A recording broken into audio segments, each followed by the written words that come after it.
देखिए, पिछले लेक्चर्स में हम वेक्टर सबस्पेस से संबंधित जो वेक्टर सबस्पेस है उससे रिलेटेड थ्योरम्स बता रहे हैं। एक इंपॉर्टेंट थ्योरम आपका बीच में छूट गया था, कल हम देखने लगे तो छोटा सा थ्योरम है। मैं सोच रहा हूं सबसे पहले यही थ्योरम आपके लिए बता दें। थ्योरम क्या है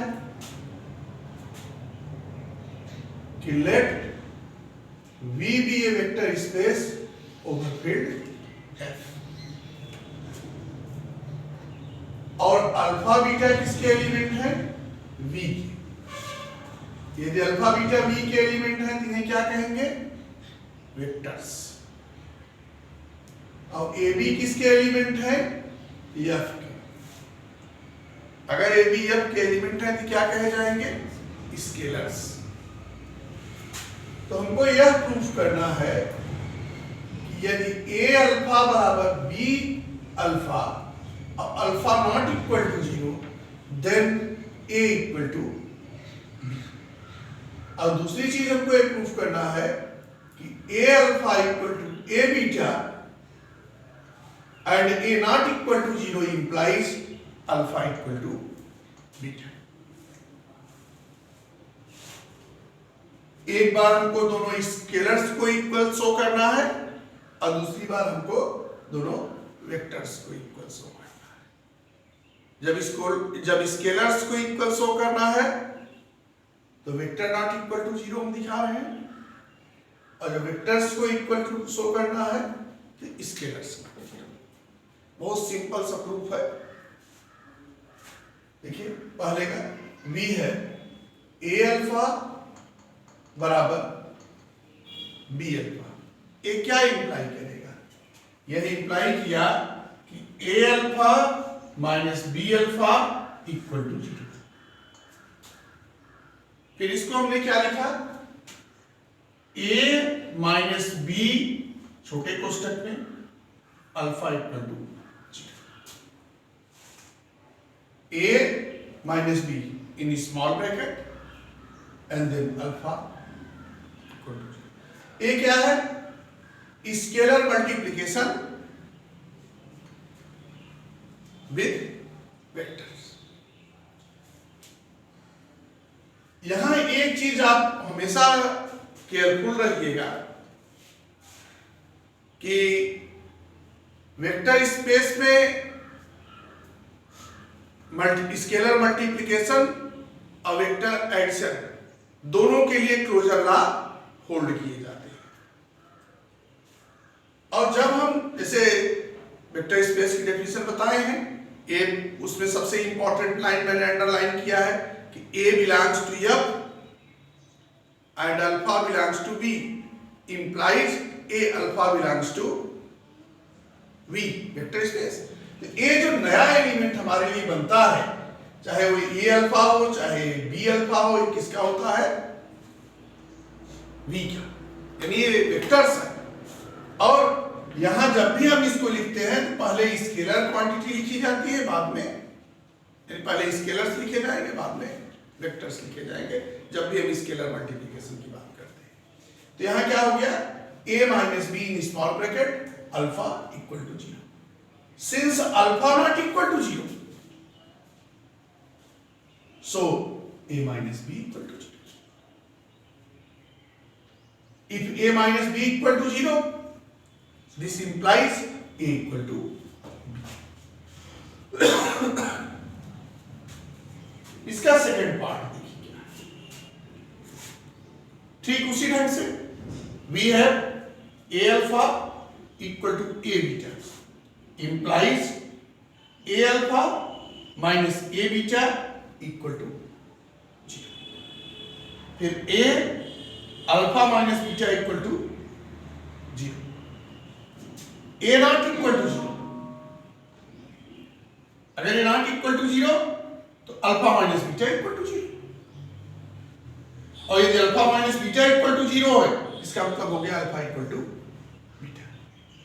यह एक छोटा सा थ्योरम था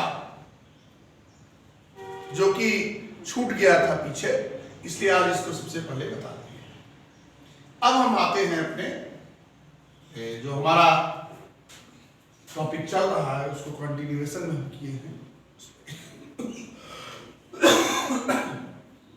देखिए थ्योरम क्या है, the intersection of any two सब spaces W1 and W2 of a vector space VF, vector space V over field F is also a subspace of vector space.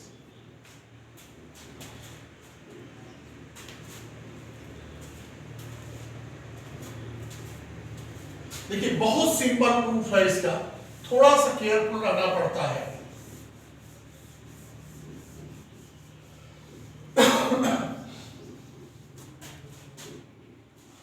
क्या देखो कल हमने ये चीज आपके लिए क्लियर किया था एक थ्योरम के थ्रू कि ये W क्या है, सब स्पेस है, या हम ये कहें कि W सब स्पेस तभी होता है if AB belongs to F and alpha beta belongs to W implies A alpha plus B beta belongs to W। एक कल लास्ट लेक्चर पे हमने आपको बताया था कि W सब स्पेस है तो यह कंडीशन होल्ड किया जाएगा, और यदि यह कंडीशन होल्ड किया गया तो W सब स्पेस होगा। तो यहां यदि W1 और W2 दोनों वेक्टर सब स्पेसेस हैं तो दोनों इस कंडीशन को होल्ड करेंगे। और यदि हमको यह प्रूफ करना है कि इनका जो इंटरसेक्शन है W1 इंटरसेक्शन W2 यह क्या है, सब स्पेस है, वेक्टर सब स्पेस है, ठीक। यहां हमको क्या दिखाना होगा, यहां यह दिखाना होगा कि AB belongs to F and alpha beta belongs to W1 intersection W2। अगर ये इंप्लाई कर जाए कि A alpha plus B beta belongs to W1 intersection W2, तो हम क्या कहेंगे कि W1 इंटरसेक्शन W2 ये सब स्पेस है, इसी थ्योरम से, ठीक। अब यहां इस थ्योरम में इसने क्लियर किया है कि W1 क्या है, सब स्पेस है, W2 क्या है, सब स्पेस है। सबसे पहले ये चीज क्लियर होनी चाहिए कि हालांकि ये तो क्लियर रहता ही है, लेकिन फिर भी इसको हम क्लियर कर देंगे कि यह W1 इंटरसेक्शन W2 क्या है, ए नॉन इम्पटी। कहीं ऐसा ना हो कि इस दोनों में से कोई इम्पटी निकल जाए, ठीक। तो नॉन इम्पटी के लिए क्या है, देखिए अगर यह वेक्टर सब स्पेस है W1 और W2 तो W1 भी वेक्टर एडिशन के साथ अबेलियन ग्रुप फॉर्म करेगा और W2 भी वेक्टर एडिशन के साथ अबेलियन ग्रुप फॉर्म करेगा। इसका मतलब क्या होगा कि W1 प्लस और W2 प्लस ये जो अलजेब्रिक सिस्टम है ये दोनों क्या है, दो के दोनों अबेलियन है या कॉम्यूटेटिव।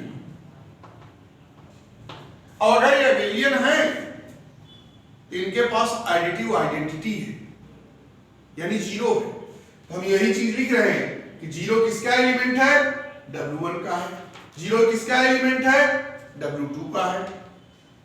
और जब W1 W2 दोनों में, इसका मतलब क्या है, W1 इंटरसेक्शन W2 में है। इंटरसेक्शन की मीनिंग सबको मालूम होगी कि अगर हम इंटरमीडिएट में कहते थे कि A belongs to A intersection B, इसका मतलब होता है कि स्मॉल a जो है A में भी है और स्मॉल a किसमें है, B में भी है, तभी इंटरसेक्शन का केस होता है। तो यहां क्या है कि ये 0 W1 में है, 0 W2 में है, इसका मतलब हो गया 0 belongs to W1 intersection W2। और जब 0 एटलीस्ट 1 एलिमेंट तो इसमें हो ही गया, 0 belongs to W1 intersection W2। इसकी मीनिंग क्या हो गई कि W1 इंटरसेक्शन W2 जो है वो नॉन एम्प्टी है, वो एम्प्टी सेट नहीं है बल्कि क्या है, नॉन एम्प्टी। अब एक चीज देखो यहां पे कि हम अगर कहें, हम यहां दिखा रहे हैं कि हमको यही चीज दिखाना है, ये चीज प्रूफ करना है सब स्पेस के लिए, तो अल्फा और बीटा किसका एलिमेंट माने हैं, W1 इंटरसेक्शन W2 के लिए। अब देखिए यदि अल्फा क्या है, W1 इंटरसेक्शन W2 का एलिमेंट है, इसका मतलब क्या हो गया कि अल्फा W1 का भी एलिमेंट है और अल्फा W2 का भी एलिमेंट है। वही चीज हमने यहां लिखा, alpha belongs to W1 and alpha belongs to W2। इसी ढंग से अगर बीटा W1 इंटरसेक्शन W2 का एलिमेंट है तो beta belongs to W1, beta belongs to W2। इसका मतलब यहां से क्या होगा अब कि यह जो अल्फा बीटा है यह W1 में भी है और यह अल्फा बीटा W2 में भी है। अगर अल्फा बीटा W1 में है और अल्फा बीटा W2 में है, इसका मतलब हो गया कि वह W1 इंटरसेक्शन W2 में भी है। ठीक, अब यहां ध्यान दीजिएगा, W1 और W2 दोनों सब स्पेसेस हैं, तो दोनों इस थ्योरम को क्या करेंगे, होल्ड करेंगे, जो पिछले लेक्चर में मैंने आपको बताया। अब देखिए W1 सब स्पेस है तो AB बिलोंग्स टू F और alpha beta belongs to W1। क्या इंप्लाई करेगा कि A alpha plus B beta belongs to W1, पिछले लेक्चर से। ठीक, इसी ढंग से AB belongs to F and alpha beta belongs to W, क्या इंप्लाई करेगा, A alpha plus B beta belongs to W। अब देखिए A alpha plus B beta W1 में भी हो गया, A alpha plus B beta W2 में हो गया। इसकी मीनिंग क्या हुई कि A alpha plus B beta W1 intersection W2 में भी हो गया। देखिए एक चीज है, यह W1 में है, यह W2 में है, इसका मतलब यह किस में है, W1 इंटरसेक्शन W2 में है। इसीलिए हमने यहां लिखा है कि A alpha plus B beta belongs to W1 and A alpha plus B beta belongs to W1, W2 implies A alpha plus B beta belongs to W1 intersection। अब हमारा थ्योरम कंप्लीट हो गया, क्या कि alpha beta belongs to W1 intersection W2 और AB belongs to F। ये क्या imply कर दिया कि A alpha plus B beta belongs to W1 intersection W2। देखिए वही लाइन हम यहां नीचे लिखे हैं कि AB belongs to F and alpha beta belongs to W1 intersection W2 implies A alpha plus B beta belongs to W1 intersection W, जो कि सब स्पेस के लिए क्या है, ये थ्योरम है आपके। और जब यह थ्योरम होल्ड कर लिया गया, इसका मतलब क्या होगा कि यह W1 इंटरसेक्शन W2 क्या है, दैट इज ए सब space of vector space V over grid. छोटे छोटे इस लेक्चर के लिए दो थ्योरम्स थे और हम उम्मीद करते हैं आपको ये समझ में आ रहा होगा पूरा थ्योरम अच्छी ढंग से। और आप जो है हमारे इस YouTube चैनल को प्रमोट करते रहिए, सब्सक्राइब करते रहिए, जिससे हमारा उत्साह बढ़ता रहे। Thank you.